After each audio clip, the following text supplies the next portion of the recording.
যে জাতি তার মাকে সম্মান করে আল্লাহ সেই জাতিকে সম্মানিত করেন।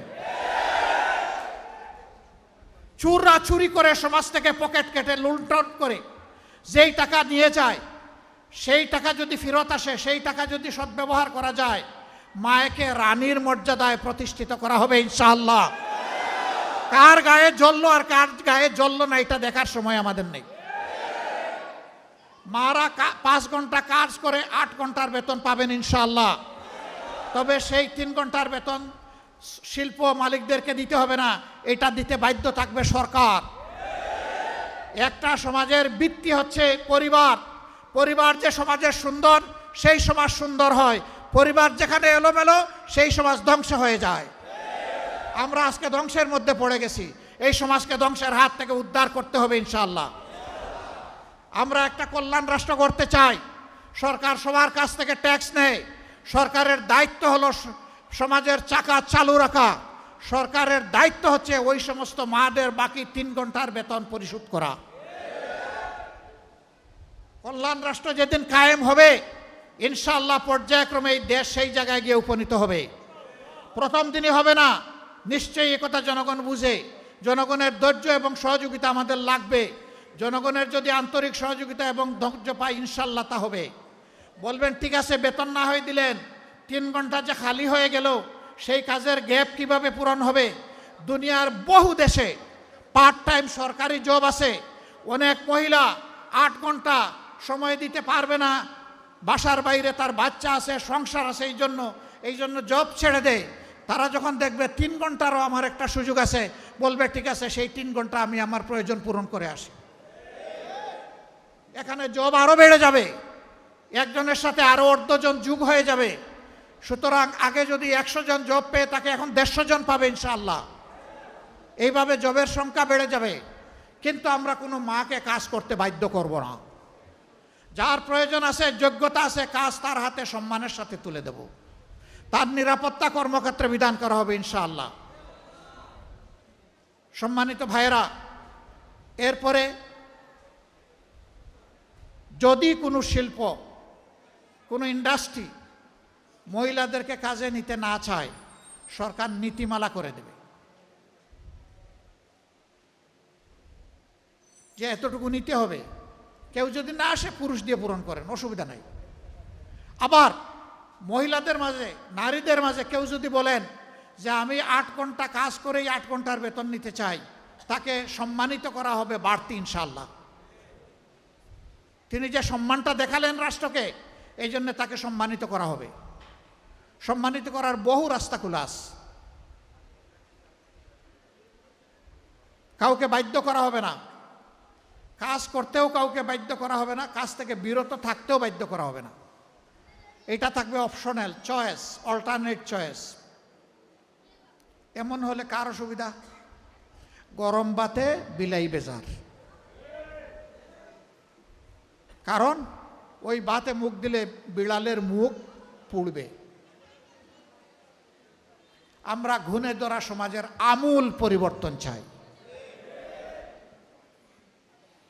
একটা ঝাঁকুনি দিয়ে সমস্ত ময়লা আমরা ঝরায় দিতে চাই ইনশাআল্লাহ, বিইজনিল্লাহ।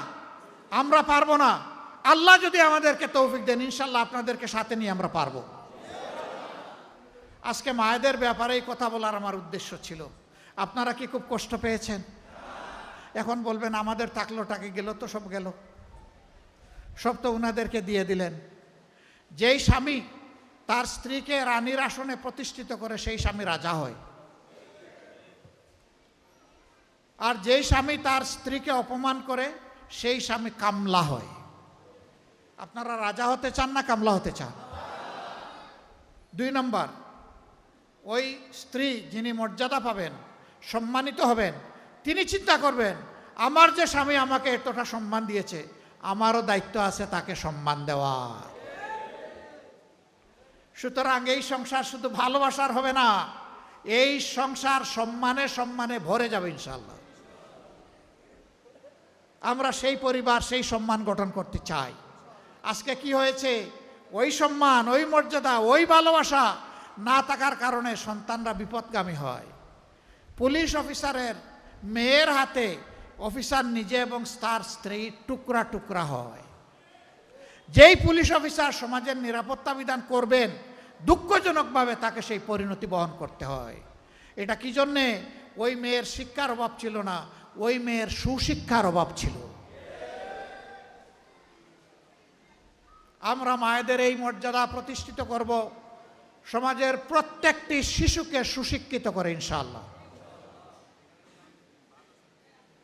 এখন আবার কেউ যদি বলে যে জামাতে ইসলামী সব ঘর খালি করে, এখন তো মেয়েদেরকে দেখি বের করে দিবে, যেভাবে লোভ দেখাচ্ছে।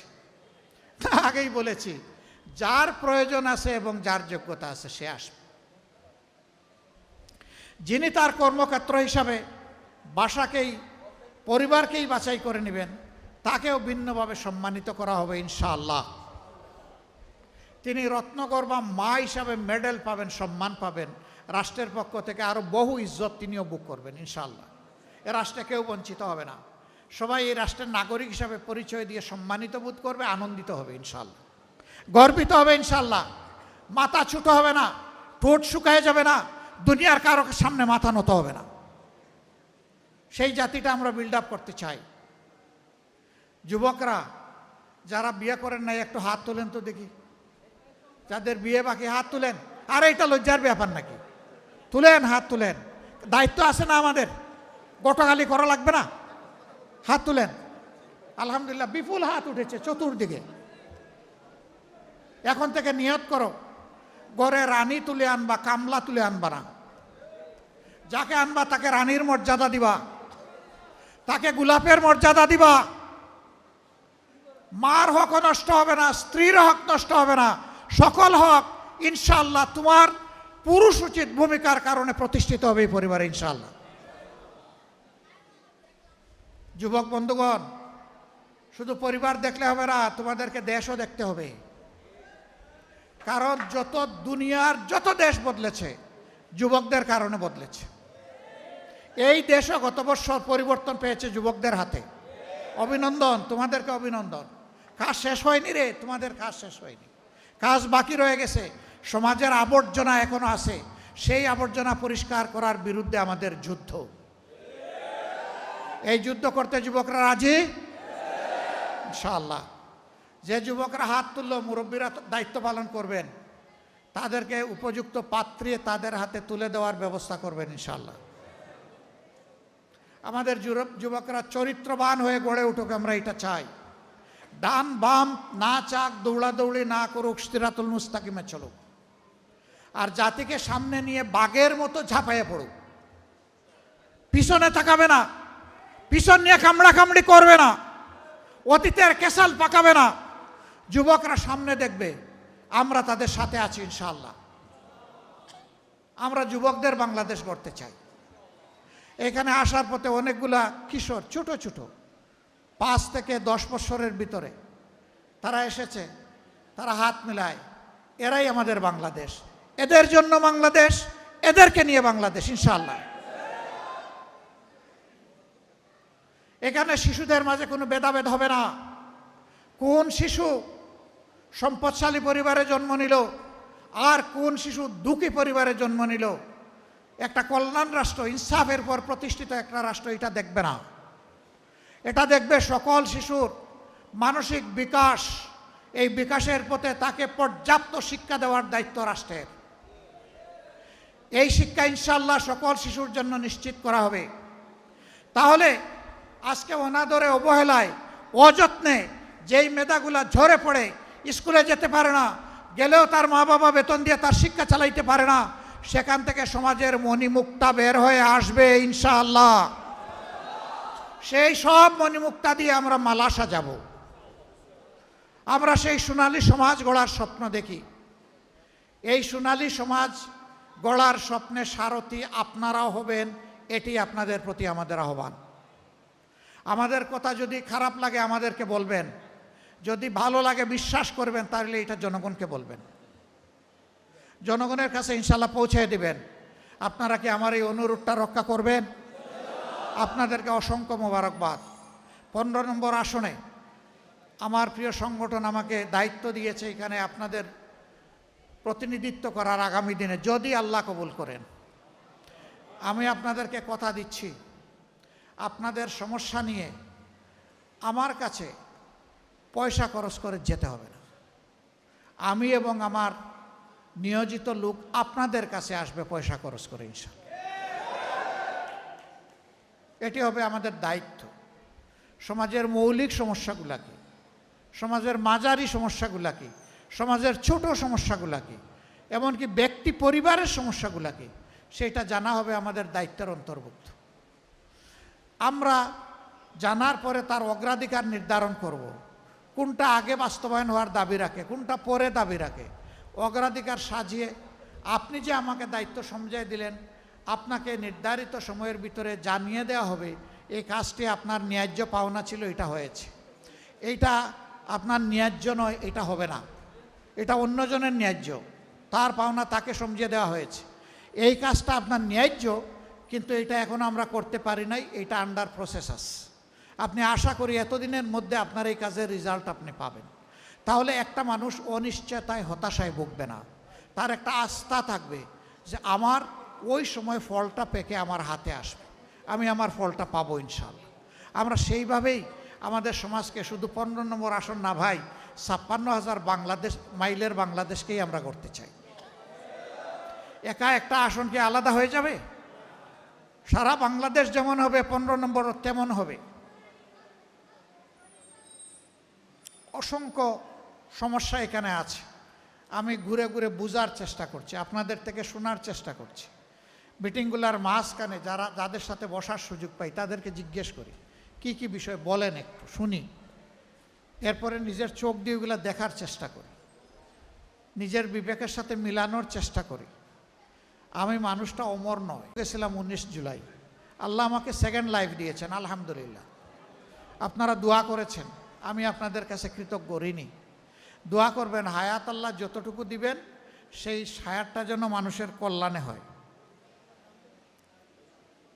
আপনারা একটু দোয়া করবেন তো। আমি কিন্তু আপনাদের কাছে বুট চাই নাই, মন খারাপ করছেন? সবাই তো এসে বুট চাই, আমি যে চাইলাম না, এটা কি আমার অপরাধ? কেন আমি চাই নাই জানেন? আমি বিশ্বাস করি আল্লাহ আপনাদের প্রত্যেককে পর্যাপ্ত বিবেক দান করেছেন। কোনটা ভালো, কোনটা মন্দ, কোনটা ন্যায়, কোনটা অন্যায়, আগামীর জন্য কোনটা কল্যাণকর হবে এবং কোনটা কল্যাণকর হবে না তা বোঝার জন্য আমি বিশ্বাস করি আপনারা সকলে যথেষ্ট। এবং আমি এটাও বিশ্বাস করি যে আল্লাহ তাআলা জ্ঞানের নিয়ামত আমার থেকে আপনাদেরকে বেশি দিয়েছে। এটা আমার আস্থা, আপনাদের প্রতি এটা আমার সম্মানবোধ, আমি এটাই মনে করি। এই জন্য আমার চাওয়ার প্রয়োজন নেই, আপনিই ঠিক করবেন আগামী দিনে আপনি কাকে আপনার আমানত সমঝাবেন। আল্লাহ আমাদের সবাইকে আগামী দিনে সঠিক সিদ্ধান্ত নেওয়ার তৌফিক দান করুন। আমরা এই কয়টা মানুষ সিদ্ধান্ত নিলে হয়ে যাবে না তো, গোটা সমাজের সহযোগিতা লাগবে। এই জন্যে আমার যে কথাগুলো সঠিক মনে করেন আমি অনুরোধ করব যে আমার মতো করে আপনারা মেহেরবানি করে সমাজের মানুষের কাছে এই কথাগুলো পৌঁছায় দেবেন। যে জাতি তার মাকে সম্মান করে আল্লাহ সেই জাতিকে সম্মানিত করেন। চুররা চুরি করে সমাজ থেকে পকেট কেটে লুণ্ঠন করে যেই টাকা নিয়ে যায়, সেই টাকা যদি ফেরত আসে, সেই টাকা যদি সদ্ব্যবহার করা যায়, মায়েকে রানীর মর্যাদায় প্রতিষ্ঠিত করা হবে ইনশাআল্লাহ।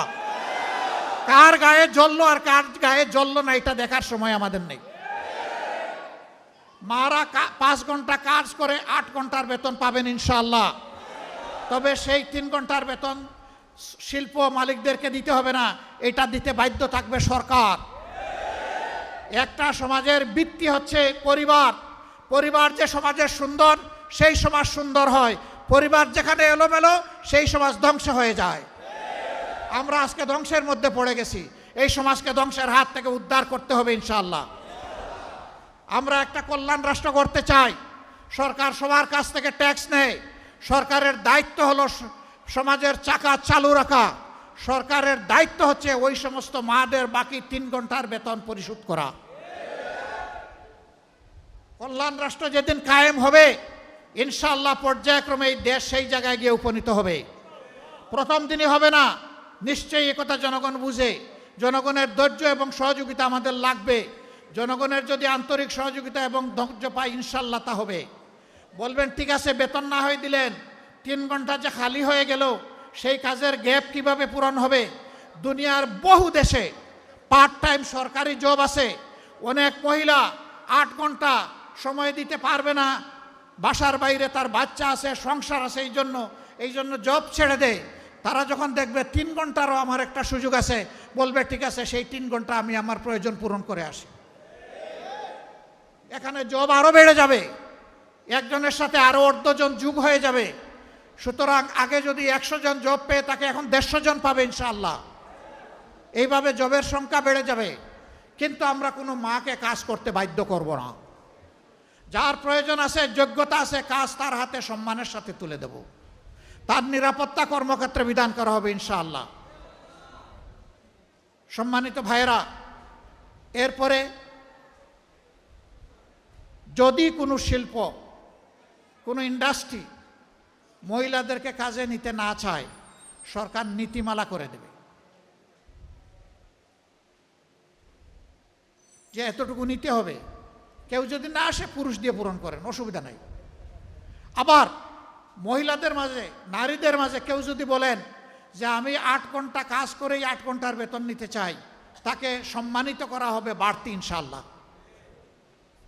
তিনি যে সম্মানটা দেখালেন রাষ্ট্রকে, এই জন্য তাকে সম্মানিত করা হবে। সম্মানিত করার বহু রাস্তা খোলা আছে। কাউকে বাধ্য করা হবে না, কাজ করতেও কাউকে বাধ্য করা হবে না, কাজ থেকে বিরত থাকতেও বাধ্য করা হবে না। এটা থাকবে অপশনাল চয়েস, অল্টারনেট চয়েস। এমন হলে কার অসুবিধা? গরম ভাতে বিলাই বেজার। কারণ ওই ভাতে মুখ দিলে বিড়ালের মুখ পুড়বে। আমরা ঘুণে ধরা সমাজের আমূল পরিবর্তন চাই। একটা ঝাঁকুনি দিয়ে সমস্ত ময়লা আমরা ঝরায় দিতে চাই ইনশাআল্লাহ, বিইজনিল্লাহ।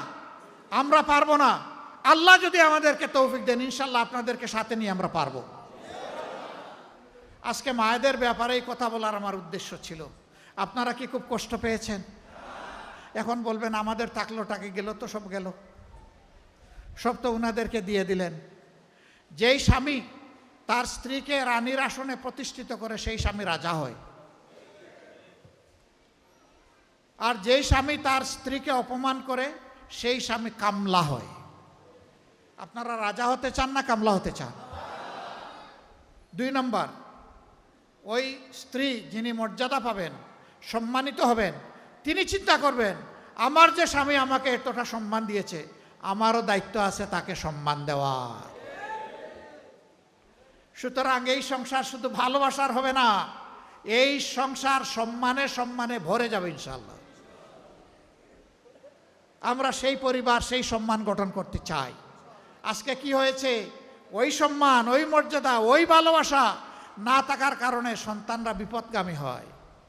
পুলিশ অফিসারের মেয়ের হাতে অফিসার নিজে এবং তার স্ত্রী টুকরা টুকরা হয়। যেই পুলিশ অফিসার সমাজের নিরাপত্তা বিধান করবেন, দুঃখজনকভাবে তাকে সেই পরিণতি বহন করতে হয়। এটা কি জন্যে? ওই মেয়ের শিক্ষার অভাব ছিল না, ওই মেয়ের সুশিক্ষার অভাব ছিল। আমরা মায়েদের এই মর্যাদা প্রতিষ্ঠিত করব, সমাজের প্রত্যেকটি শিশুকে সুশিক্ষিত করে ইনশাআল্লাহ। এখন আবার কেউ যদি বলে যে জামাতে ইসলামী সব ঘর খালি করে, এখন তো মেয়েদেরকে দেখি বের করে দিবে, যেভাবে লোভ দেখাচ্ছে। আগেই বলেছি, যার প্রয়োজন আছে এবং যার যোগ্যতা আছে সে আসবে। যিনি তার কর্মক্ষেত্র হিসাবে বাসাকেই, পরিবারকেই বাছাই করে নেবেন, তাকেও ভিন্নভাবে সম্মানিত করা হবে ইনশাআল্লাহ। তিনি রত্নগর্ভা মা হিসাবে মেডেল পাবেন, সম্মান পাবেন, রাষ্ট্রের পক্ষ থেকে আরও বহু ইজ্জত তিনিও বুক করবেন ইনশাআল্লাহ। এ রাষ্ট্রে কেউ বঞ্চিত হবে না, সবাই এই রাষ্ট্রের নাগরিক হিসাবে পরিচয় দিয়ে সম্মানিত বোধ করবে, আনন্দিত হবে ইনশাআল্লাহ, গর্বিত হবে ইনশাআল্লাহ। মাথা ছোট হবে না, ঠোঁট শুকায় যাবে না, দুনিয়ার কারো সামনে মাথা নত হবে না। সেই জাতিটা আমরা বিল্ড আপ করতে চাই। যুবকরা যারা বিয়ে করেন নাই একটু হাত তোলেন তো দেখি, যাদের বিয়ে বাকি হাত তুলেন। আর এটা লজ্জার ব্যাপার নাকি? তুলেন, হাত তুলেন। দায়িত্ব আছে না আমাদের? গোটাগালি করা লাগবে না, হাত তুলেন। আলহামদুলিল্লাহ, বিপুল হাত উঠেছে চতুর্দিকে। এখন থেকে নিয়ত করো, গড়ে রানী তুলে আনবা, কামলা তুলে আনবা না। যাকে আনবা তাকে রানীর মর্যাদা দিবা, তাকে গোলাপের মর্যাদা দিবা। মার হক নষ্ট হবে না, স্ত্রীর হক নষ্ট হবে না, সকল হক ইনশাআল্লাহ তোমার পুরুষ উচিত ভূমিকার কারণে প্রতিষ্ঠিত হবে এই পরিবারে ইনশাআল্লাহ। যুবক বন্ধুগণ, শুধু পরিবার দেখলে হবে না, তোমাদেরকে দেশও দেখতে হবে। কারণ যত দুনিয়ার যত দেশ বদলেছে যুবকদের কারণে বদলেছে। এই দেশও গত বছর পরিবর্তন পেয়েছে যুবকদের হাতে। অভিনন্দন, তোমাদেরকে অভিনন্দন। কাজ শেষ হয়নি রে, তোমাদের কাজ শেষ হয়নি, কাজ বাকি রয়ে গেছে। সমাজের আবর্জনা এখনো আছে, সেই আবর্জনা পরিষ্কার করার বিরুদ্ধে আমাদের যুদ্ধ। এই যুদ্ধ করতে যুবকরা রাজি ইনশাআল্লাহ। যে যুবকরা হাত তুললো, মুরব্বীরা দায়িত্ব পালন করবেন, তাদেরকে উপযুক্ত পাত্রে তাদের হাতে তুলে দেওয়ার ব্যবস্থা করবেন ইনশাআল্লাহ। আমাদের যুবকরা চরিত্রবান হয়ে গড়ে উঠুক, আমরা এটা চাই। ডান বাম না চাক, দৌড়াদৌড়ি না করুক, সিরাতুল মুস্তাকিমে চলুক। আর জাতিকে সামনে নিয়ে বাঘের মতো ঝাঁপাইয়ে পড়ুক। পিছনে তাকাবে না, পিছন নিয়ে কামড়াকামড়ি করবে না, অতীতের কেসাল পাকাবে না। যুবকরা সামনে দেখবে, আমরা তাদের সাথে আছি ইনশাআল্লাহ। আমরা যুবকদের বাংলাদেশ গড়তে চাই। এখানে আসার পথে অনেকগুলা কিশোর ছোট ছোট 5 থেকে 10 বছরের ভিতরে তারা এসেছে, তারা হাত মেলায়, এরাই আমাদের বাংলাদেশ, এদের জন্য বাংলাদেশ, এদেরকে নিয়ে বাংলাদেশ ইনশাআল্লাহ। এখানে শিশুদের মাঝে কোনো ভেদাভেদ হবে না। কোন শিশু সম্পদশালী পরিবারে জন্ম নিল আর কোন শিশু দুঃখী পরিবারে জন্ম নিল, একটা কল্যাণ রাষ্ট্র, ইনসাফের পর প্রতিষ্ঠিত একটা রাষ্ট্র এটা দেখবে না। এটা দেখবে সকল শিশুর মানসিক বিকাশ, এই বিকাশের পথে তাকে পর্যাপ্ত শিক্ষা দেওয়ার দায়িত্ব রাষ্ট্রের। এই শিক্ষা ইনশাআল্লাহ সকল শিশুর জন্য নিশ্চিত করা হবে। তাহলে আজকে অনাদরে, অবহেলায়, অযত্নে যেই মেধাগুলা ঝরে পড়ে, স্কুলে যেতে পারে না, গেলেও তার মা বাবা বেতন দিয়ে তার শিক্ষা চালাইতে পারে না, সেখান থেকে সমাজের মণিমুক্তা বের হয়ে আসবে ইনশাআল্লাহ। সেই সব মণিমুক্তা দিয়ে আমরা মালা সাজাবো। আমরা সেই সোনালী সমাজ গড়ার স্বপ্ন দেখি। এই সোনালী সমাজ গড়ার স্বপ্নে সারথি আপনারাও হবেন, এটি আপনাদের প্রতি আমাদের আহ্বান। আমাদের কথা যদি খারাপ লাগে আমাদেরকে বলবেন, যদি ভালো লাগে বিশ্বাস করবেন, তাহলে এটা জনগণকে বলবেন, জনগণের কাছে ইনশাআল্লাহ পৌঁছে দিবেন। আপনারা কি আমার এই অনুরোধটা রক্ষা করবেন? আপনাদেরকে অসংখ্য মোবারকবাদ। 15 নম্বর আসনে আমার প্রিয় সংগঠন আমাকে দায়িত্ব দিয়েছে এখানে আপনাদের প্রতিনিধিত্ব করার আগামী দিনে, যদি আল্লাহ কবুল করেন। আমি আপনাদেরকে কথা দিচ্ছি, আপনাদের সমস্যা নিয়ে আমার কাছে পয়সা খরচ করে যেতে হবে না। আমি এবং আমার নিয়োজিত লোক আপনাদের কাছে আসবে পয়সা খরচ করে ইনশাআল্লাহ। এটি হবে আমাদের দায়িত্ব। সমাজের মৌলিক সমস্যাগুলা কি, সমাজের মাঝারি সমস্যাগুলা কি, সমাজের ছোট সমস্যাগুলা কি, এমনকি ব্যক্তি পরিবারের সমস্যাগুলা কি, সেটা জানা হবে আমাদের দায়িত্বের অন্তর্ভুক্ত। আমরা জানার পরে তার অগ্রাধিকার নির্ধারণ করব, কোনটা আগে বাস্তবায়ন হওয়ার দাবি রাখে, কোনটা পরে দাবি রাখে। অগ্রাধিকার সাজিয়ে আপনি যে আমাকে দায়িত্ব সমঝাই দিলেন, আপনাকে নির্ধারিত সময়ের ভিতরে জানিয়ে দেওয়া হবে এই কাজটি আপনার ন্যায্য পাওনা ছিল, এটা হয়েছে, এইটা আপনার ন্যায্য নয়, এটা হবে না, এটা অন্যজনের ন্যায্য, তার পাওনা তাকে সমঝিয়ে দেওয়া হয়েছে। এই কাজটা আপনার ন্যায্য, কিন্তু এটা এখন আমরা করতে পারি নাই, এটা আন্ডার প্রসেস আছে। আপনি আশা করি এতদিনের মধ্যে আপনার এই কাজের রেজাল্ট আপনি পাবেন। তাহলে একটা মানুষ অনিশ্চয়তায়, হতাশায় ভুগবে না, তার একটা আস্থা থাকবে যে আমার ওই সময় ফলটা পেকে আমার হাতে আসবে, আমি আমার ফলটা পাবো ইনশাআল্লাহ। আমরা সেইভাবেই আমাদের সমাজকে শুধু 15 নম্বর আসন না ভাই, 56,000 বাংলাদেশ মাইলের বাংলাদেশকেই আমরা করতে চাই।